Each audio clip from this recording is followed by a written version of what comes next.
RHONJ's Teresa Giudice gives Lola Kent advice on attracting a guy.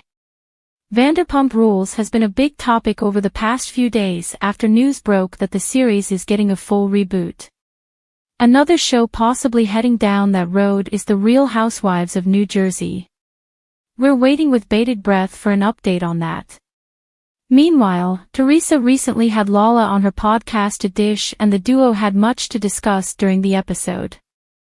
Lola has been single since she split from her ex-fiancé, Randall Emmett, the father of her first child, Ocean. However, the 34-year-old might be single longer if she listens to Teresa. The OG gave some tried-and-true advice on attracting her person, noting that she did the same and found her now husband, Luis Ruelas. Real Housewives of New Jersey star Teresa Giudice advises Lola Kent about attracting a guy. Lola joined Teresa on the latest episode of her podcast, Turning the Tables, and the duo had a lot to talk about. Lola revealed that she's currently single and focused on being a mom to her girls, noting that she doesn't need a man.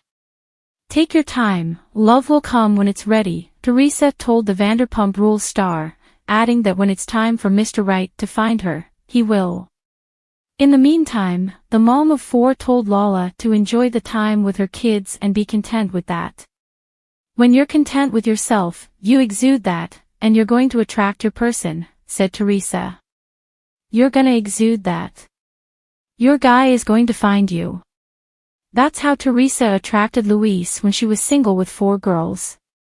"When I met Luis, I was very confident of who I was, doing it all on my own," shared the 52-year-old, who then told Lola that the same thing would happen to her.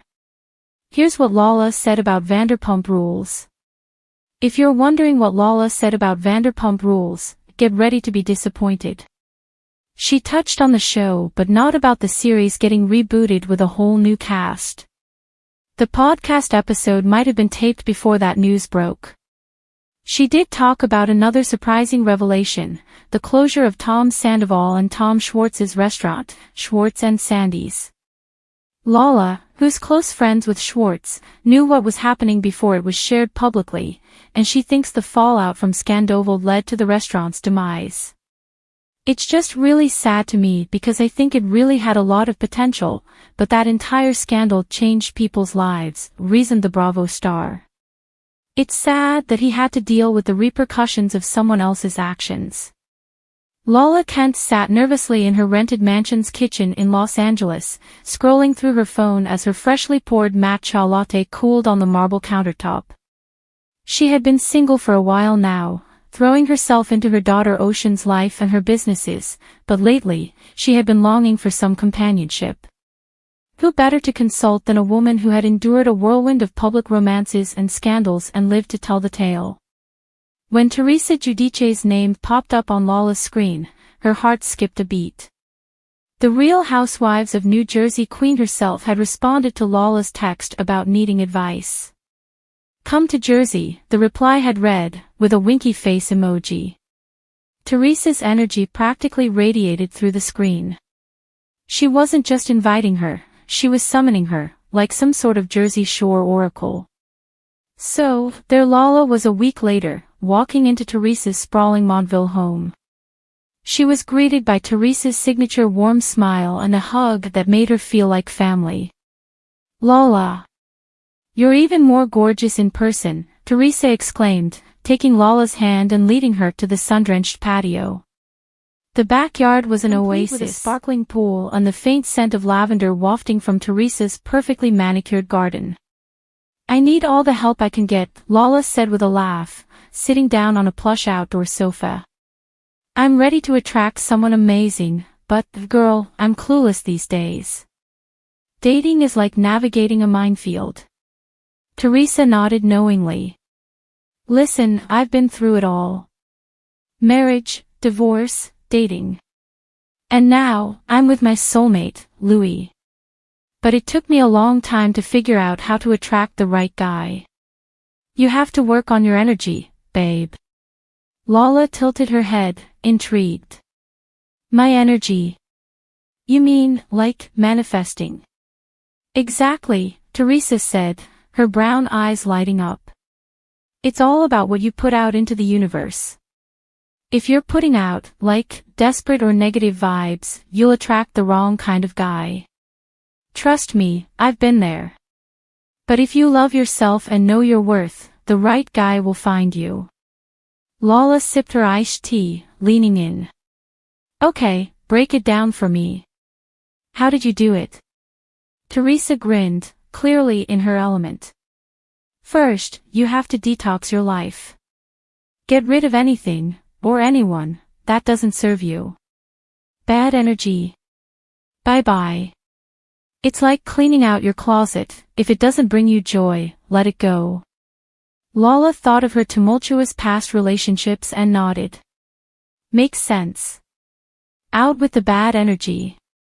Next, Teresa continued, you have to work on yourself. And I don't just mean hitting the gym, even though a good workout never hurts. I mean, take time to figure out what makes you happy. When you're living your best life, guys can see that. It's like, you become this magnet for good energy. Lala smiled. I've been doing that.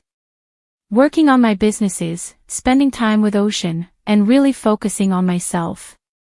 That's amazing, Teresa said. You're already ahead of the game. But here's the thing, when you meet someone, don't settle. Make a list of non-negotiables. What do you want in a guy? Write it down, put it out there, and don't compromise. Lala laughed. A list? Like Santa Claus. Exactly. Teresa said with a laugh. Manifesting is like making a wish list. And when the right guy comes along, you'll know. But don't waste time on guys who don't check the boxes. Your time is precious. Lala couldn't help but admire Teresa's confidence. You're like a dating Yoda. I love it. Teresa winked. I've learned a lot over the years. And one more thing, always trust your gut. Women have this incredible intuition, but sometimes we ignore it because we want to believe the best in people. Don't do that. If something feels off, it probably is. Lala leaned back, letting Teresa's words sink in. You're so right. I've ignored red flags before, and it never ends well. Exactly, Teresa said. And don't forget to have fun. Dating should be exciting, not stressful. Enjoy the process, and don't take it too seriously. When the right guy comes along, it'll feel easy. Their conversation flowed effortlessly, with Teresa sharing anecdotes from her own dating adventures and Lala opening up about her hopes and fears. They laughed, swapped stories, and bonded over their shared experiences in the chaotic world of reality TV. As the sun began to set, casting a golden glow over the patio, Teresa grabbed a notebook and handed it to Lala. Here. Write down your list. Put it out there, and then let it go. The universe has your back. Lala took the notebook, feeling a surge of optimism. Thank you, Teresa. This has been amazing. You've given me so much to think about. Anytime, babe, Teresa said, hugging her tightly.